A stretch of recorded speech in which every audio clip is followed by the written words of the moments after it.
Hello, Fright fans, and today we're looking at The Invisible Man.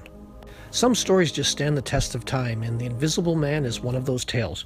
Written by the iconic H.G. Wells back in 1897, the story is of a scientist paying the ultimate price for meddling in things men should leave alone.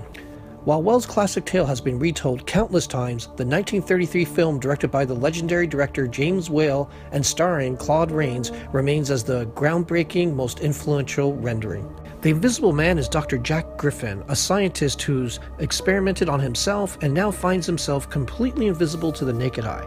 At first, Griffin feels the change is a curse, but as the treatments begin to drive him insane, he begins a reign of terror. At first, Griffin wants to cure his condition, so he flees his laboratory and takes up residence in a small local village. When the innkeeper, his wife, and the residents cannot keep their noses out of his business, Griffin snaps, removes all of his clothing, and begins to terrorize them as the Invisible Man.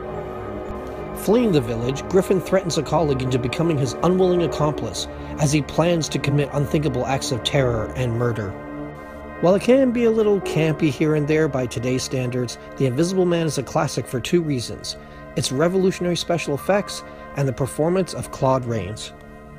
In the film, the Invisible Man performs all manner of feats while being undetectable. He moves furniture, picks up objects, steals possessions, and carries objects away. When he removes his bandages, we can even see through parts of his body. All of these amazing effects were created by the team of John P. Fulton, John J. Mescal, and Frank D. Williams. Using a very early matte process, rigging props with strings, wires, and pulleys, they managed to make the implausible plausible.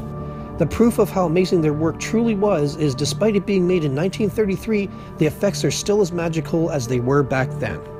Although most of the work Rains did on the film was voice work and we don't see his face until the very end of the film, he brings the sinister scientist to life, mostly through his unnerving voice. His performance and the film itself are quite the accomplishments when one again remembers when this film was made and the technology the filmmakers had at their disposal at the time.